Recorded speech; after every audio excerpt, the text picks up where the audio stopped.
Bonjour mes chers frères, que la paix du Seigneur Jésus soit sur chacun de vous et sur votre famille, aujourd'hui et pour toujours. Amen, je suis le pasteur Antonio Junior et je suis ici pour partager avec vous quelque chose que Dieu a déjà mis dans mon cœur. Je suis certain, aujourd'hui sera intense. Frères, le message d'aujourd'hui est tellement nécessaire que je vous demande de le partager, car les gens ont besoin d'ouvrir les yeux. N'est-ce pas vrai ?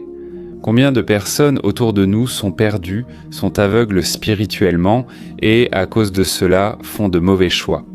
Elles choisissent le chemin du mal, le chemin du péché, sans s'en rendre compte parce que la Bible dit que, pour l'homme, beaucoup de chemins semblent bons, mais leur fin mène à la mort.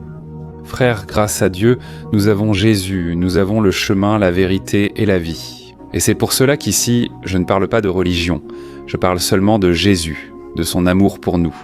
Jésus a changé ma vie, il m'a libéré de la drogue, du péché, et je crois qu'il fera la même chose dans ta vie aussi, si tu ouvres ton cœur. Frères, réfléchissez avec moi à une chose. Dieu a créé les cieux, il a créé les étoiles, l'univers, il a tout créé de sa propre volonté. Mais en ce qui concerne la décision que nous devons prendre, Dieu ne la prendra pas à notre place. La Bible dit que même si Dieu nous a créés et même s'il nous aime, il n'entre dans notre vie et ne fait la transformation nécessaire que si nous ouvrons la porte de notre cœur. La Bible dit dans l'Apocalypse chapitre 3 verset 20 que Jésus est à la porte et qu'il frappe. Mais il n'entrera que si vous ouvrez la porte et l'invitez à entrer dans votre vie. Frères, j'ai déjà entendu de nombreux témoignages de personnes qui étaient au fond du gouffre toute leur vie, se cognant la tête, se cassant la figure. Vous voyez, ainsi la personne récolte les fruits les plus amers. Mais tout à coup, elle prend la décision de reconnaître son besoin du Christ. Et alors, une seule prière fait toute la différence. Parce que lorsqu'elle remet véritablement son cœur, sa vie, son avenir entre les mains du Seigneur, alors Dieu intervient avec la provision. Frères, à l'époque de Jésus, les gens l'entouraient, les gens allaient là où il était. Mais seules celles qui croyaient, celles qui déclaraient vraiment leur dépendance, leur besoin de lui, recevaient-ils le miracle et le salut. De même, vous pouvez écouter toutes mes prières, du matin, du soir, pendant des années, et votre vie peut rester la même, parce que ce n'est pas moi qui vais faire le changement. Tout commence par vous. Ce que Dieu prévoyait pour votre vie, il l'a déjà fait, mes frères, il y a 2000 ans sur la croix du Calvaire. Maintenant, vous devez être la réponse à votre propre prière. Amen. Aujourd'hui, le message est très fort, très béni. Et à la fin, je veux prier pour ta vie, pour ta maison, demander à Dieu de te bénir, qu'il fasse prospérer tous tes chemins. Mais avant, je te demande juste de t'abonner à ma chaîne, d'accord ? C'est rapide, il suffit de cliquer ici, sur le bouton s'abonner. Une petite cloche va apparaître à côté. Il est essentiel de cliquer dessus et de choisir toutes, d'accord ? Et n'oublie pas non plus de cliquer sur « J'aime » si tu es édifié par cette parole. Gloire à Dieu. Frères, je veux lire avec vous ce qui est écrit dans Matthieu chapitre 20, du verset 20 au verset 22. Faites bien attention à ce message. Il est écrit « La mère de 2 disciples de Jésus est venue à lui avec ses fils. Elle s'est agenouillée devant lui pour lui demander une faveur. « Que veux-tu » demanda Jésus. Elle répondit « S'il te plaît, Seigneur, permets que dans ton royaume éternel, mes 2 fils s'assoient à des places d'honneur à tes côtés, l'un à ta droite et l'autre à ta gauche. » Mais Jésus répondit « Vous ne savez pas ce que vous demandez. Êtes-vous capable de boire la coupe que je m'apprête à boire ? Regardez cela, mes frères. Ici, nous voyons la mère de 2 disciples du Christ demander à Jésus « Seigneur, lorsque tu seras à la droite du Père et assis sur ton trône, place un de mes fils à ta gauche et l'autre à ta droite. » À ce moment-là, Jésus a dit « Écoutez, vous ne savez pas ce que vous demandez. Êtes-vous capable de boire la coupe que je vais boire ?» Frères, Jésus parlait de la coupe de la souffrance qu'il allait boire là sur la croix du Calvaire. Et il ne boirait pas seulement une petite goutte, une petite gorgée, non. Il la boirait jusqu'à la dernière goutte. C'est ça, frère, Jésus. Il a assumé toute la souffrance qui était nécessaire. Il est trôné déjà avec le but de mourir sur la croix du Calvaire.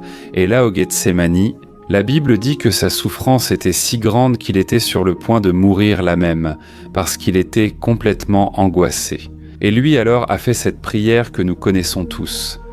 Père, s'il est possible, éloigne de moi cette coupe.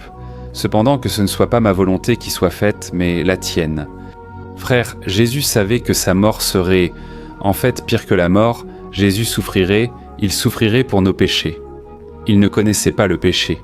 Il n'avait même pas un seul péché. Il est venu par Marie, mais il a été conçu par le Saint-Esprit. Il n'est pas venu de façon naturelle et, à cause de cela, il n'a pas été contaminé par le péché d'Adam. Frères, Jésus ignorait la méchanceté et le poids du péché, mais il allait les découvrir sur la croix du Calvaire. Et la Bible dit dans Ésaïe 53 que Dieu a tenu à le broyer jusqu'à la mort, parce que c'était nécessaire, frères. Et ensuite, je vais vous expliquer pourquoi il était nécessaire qu'il meure d'une manière aussi cruelle. La Bible elle-même dit que lorsque Jésus portait la croix et que les gens étaient autour de lui, désespérés, en train de pleurer, et jusqu'à ce qu'arrive le moment où certaines femmes étaient en train de se lamenter et de beaucoup pleurer. Et Jésus se tourne vers elles et dit « Ô femmes d'Israël, ne pleurez pas pour moi, mais pleurez pour vous-mêmes et pour vos enfants. » Parce que Jésus savait, mes frères, que le péché c'était la raison qui l'a conduit à la croix. Et Jésus, il ne voulait pas que nous pleurions pour lui en voyant sa souffrance, mais il voulait que chaque personne reconnaisse ce que le péché cause dans sa propre vie et qu'elle se lamente et se repente de ses péchés. Frère, je me souviens quand je regardais ces films sur Jésus à Pâques, à Noël, et je me demandais « Pourquoi font-ils du mal à cet homme si bon ?» Cet homme n'a fait que le bien. Il a ressuscité des morts, il a guéri des malades, il a aidé les gens, il a valorisé les personnes, et malgré tout cela, ils ont voulu le crucifier. Je ne comprenais pas jusqu'à ce qu'un cousin me parle de Dieu. Il m'a dit que Jésus est mort sur la croix pour mes péchés, pour mes fautes, et que grâce à cela, Jésus payait le prix pour que je sois libéré. Jésus était puni pour que je puisse être sauvé, pour que je puisse avoir une vie prospère, bénie et surtout la vie éternelle à ses côtés. Je veux juste lire un autre verset ici, parce que je trouve très intéressant que la Bible se complète. Tout ce que vous lisez dans une partie, Dieu utilise une autre personne pour en parler. La Bible se complète de plusieurs façons. Et dans l'Ancien Testament, le prophète Isaïe, en plus de voir Jésus sur la croix, a eu cette vision et la raconte au chapitre 53 d'Isaïe. Vous pourrez ensuite le lire chez vous. Mais il a aussi vu que Jésus buvait la coupe de la colère de Dieu, et je veux vous lire cela. Regardez ce qui est écrit. « Réveille-toi, réveille-toi, ô Jérusalem, tu as bu la coupe de la colère du Seigneur, tu as bu la coupe de la terreur. Tu l'as bu jusqu'à la dernière goutte. » Frère, à ce moment-là, il parlait de Jérusalem, qui souffrait à cause de la désobéissance, à cause de ses péchés. Mais ici aussi, il faisait référence à Jésus, qui a bu la coupe de la colère du Seigneur, et il l'a bu jusqu'à la dernière goutte. Alors, frère, le sacrifice de Jésus, ce n'est pas une fantaisie, ce n'est pas une histoire exagérée. Elle a été racontée exactement comme elle s'est passée. Les gens ont souvent tendance à mépriser Jésus et ses actes. Quand il voyait les gens le rejeter, Jésus souffrait parce qu'il savait que le péché allait nuire à la vie de cette personne. Il savait que si cette personne ne se repentait pas, elle serait condamnée.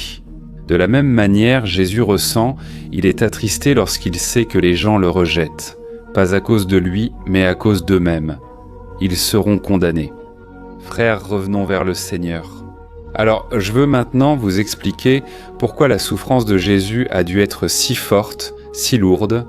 Je ne sais pas si tu le sais, mais lorsque Moïse était ici sur terre, il a reçu la mission de libérer les Hébreux des mains de Pharaon, de l'esclavage.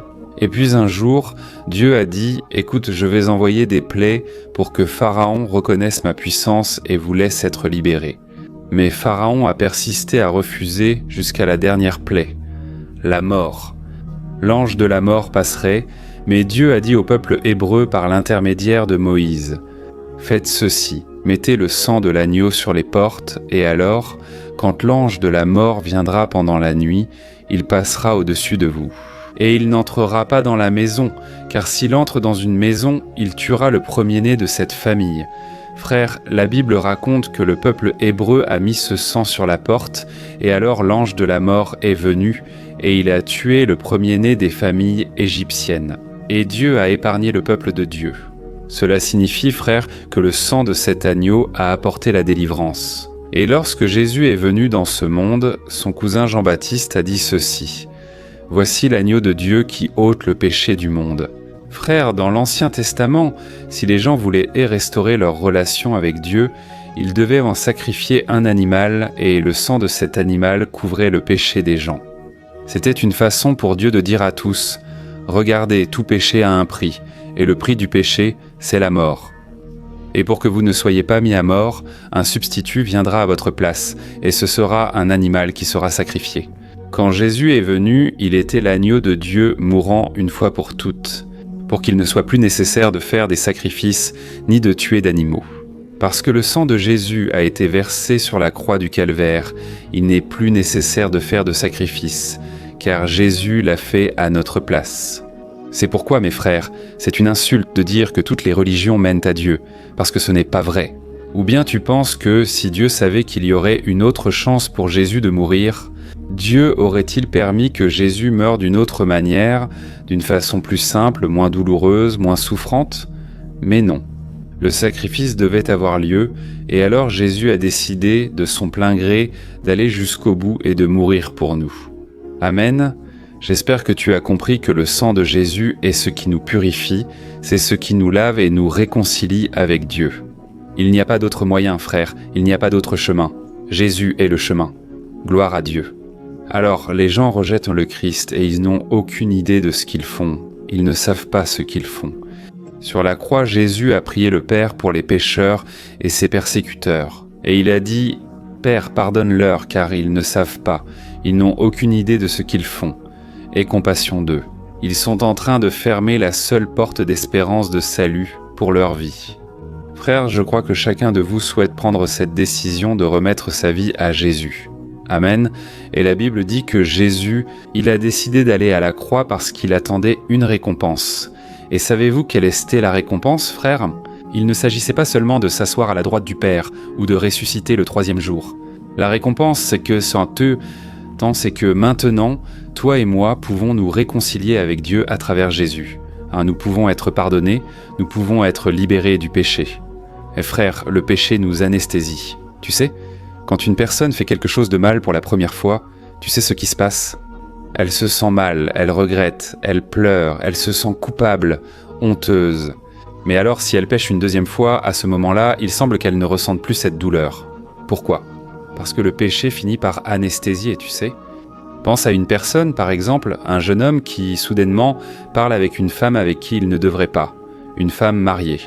D'abord, il a ce mauvais pressentiment: « Mince, je n'aurais pas dû, cette femme, elle est mariée. » Mais alors, mes frères, s'il ne se repent pas, s'il ne change pas de vie, la 2e fois qu'il parlera avec elle, il ne ressentira plus ce poids. Vous voyez? Et là, c'est plus facile. Mais ensuite, reprenant ses esprits, il se dit: « Je ne peux pas, c'est un péché. » Mais s'il persiste, frère, après la 3e, 4e, 5e fois, il cesse de se repentir et finit par ne plus ressentir de culpabilité. Et alors il est déjà tellement anesthésié qu'il commet le péché et ensuite il mène une double vie, sans même s'en rendre compte. Et alors le péché commence à causer la destruction dans sa vie, dans son mariage, dans sa famille.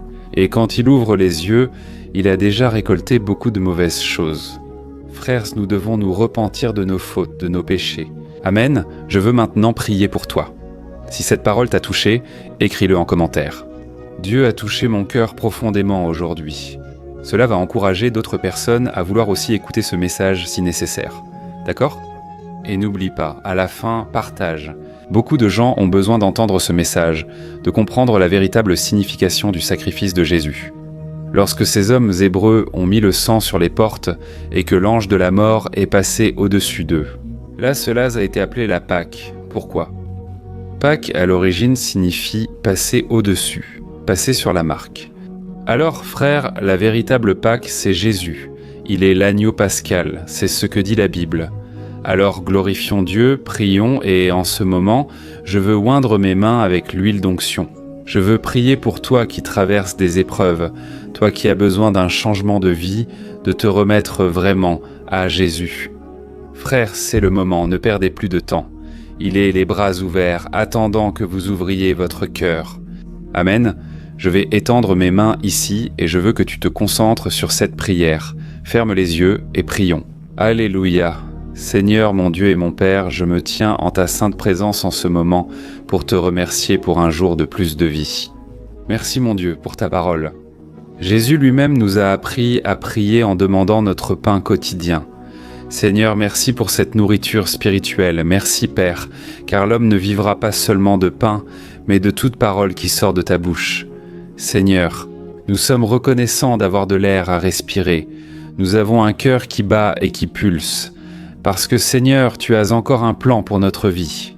Père, il y a des personnes qui, bien souvent, se contentent de la défaite, de la mort. Elles pensent qu'il n'y a plus de solution. Parce que si un homme l'a dit, si le médecin l'a dit, si quelqu'un a donné telle information, alors c'est que c'est vrai. Mais Seigneur, en ce moment, nous regardons à Jésus, l'auteur et le consommateur de notre foi. Ta parole dit qu'il a porté sur lui, là à la croix du Calvaire, toutes nos maladies. Le châtiment qui devait venir sur nous est tombé sur Christ, là à la croix, afin qu'aujourd'hui nous puissions recevoir le pardon, la grâce et le salut. Ô mon Dieu et mon Père, nous nous repentons de nos péchés, nous te demandons pardon, Jésus, pour toutes nos fautes, pour tous nos péchés. Toutes les fois où nous avons fait quelque chose de mal et que, malgré tout, nous l'avons fait. Et nous te demandons aussi pardon pour nos péchés cachés, nos péchés inconscients, les péchés dont nous n'avons même pas conscience, qui déplaisent au Seigneur. Ô mon Dieu, au nom de Jésus, nous te demandons, mon Père, inscris notre nom dans le livre de vie. Je prie, mon Père, pour cet homme et cette femme qui ne connaissent pas encore le Seigneur, qui mènent une vie vaincue, une vie sans paix, sans but. Jésus transforme la vie de cet homme et de cette femme. Ô mon Dieu, je prie en tendant les mains vers cette personne maintenant, et je te demande, Jésus, enlève de ta main, enlève tout mal, toute maladie, toute souffrance. Jésus, pose ta main de puissance sur cette personne maintenant, qu'elle ressente ta chaleur, qu'elle ressente ta présence en ce moment. Ô mon Dieu et mon Père, j'obéis à ta parole, à l'appel que tu m'as donné, et j'intercède en ce moment, Père, pour ces vides que tu as mises sur mon chemin. Je ne les connais pas personnellement, mais je ressens un amour si profond. Et si moi, Père, qui suis pécheur, qui suis imparfait, je ressens de l'amour pour cette vie, j'imagine l'amour que tu as pour elle. Chaque personne ici, mon Père, représentée, a coûté le sang de Jésus sur la croix. Chaque personne ici a une grande valeur, même si elle n'est pas reconnue par les hommes, par les membres de sa propre famille. Seigneur, tu as déjà prouvé ton amour pour nous, et maintenant, nous te demandons, mon Dieu, change notre vie, change notre histoire, retire, mon Père, ces personnes du désert, change l'histoire, mon Dieu. Que chaque domaine de ta vie soit transformé et lavé par le sang de l'agneau, par le sang de Jésus. Seigneur, mon Père, protège-nous, garde-nous et remplis-nous d'espérance, car maintenant, nous sommes acceptés par toi, mon Père. Pas pour ce que nous faisons ou cessons de faire, mais pour ce que Jésus a fait pour nous, là sur la croix du Calvaire. Merci mon Dieu, car tu es celui qui transforme nos pleurs en joie et notre tristesse en fête. Ô Seigneur, merci d'avoir libéré tant de personnes de l'esclavage du péché, de la dépression, de l'angoisse. Jésus, tu es celui qui transforme de l'intérieur vers l'extérieur. Et c'est ce que je te demande dans cette prière. Accomplis l'œuvre complète dans la vie de mes frères. Au nom de Jésus, je prie et je te remercie déjà. Amen. Gloire à Dieu. Alléluia.